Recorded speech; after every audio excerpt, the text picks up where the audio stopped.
కార్తీక పౌర్ణమి నాడు దీపం వెలిగిస్తే వెలిగించి వెళ్ళిపోకూడదు.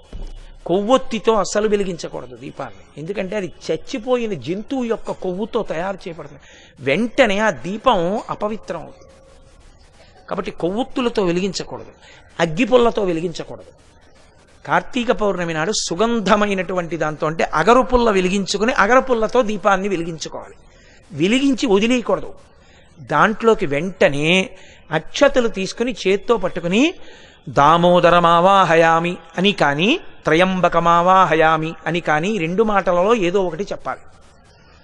అంటే దామోదరుణ్ణి కానీ త్రయంబకుణ్ణి కానీ దీపం మీదకి ఆహ్వానం చెయ్యాలి. ఎక్కడైనా చెత్త ఉండిపోయినా కూడా రేపు లౌకికాగ్నితో వెలిగించకూడదు.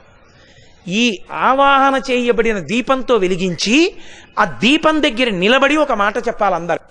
కీటాః పతంగాః మశకాశ్చ విప్రాః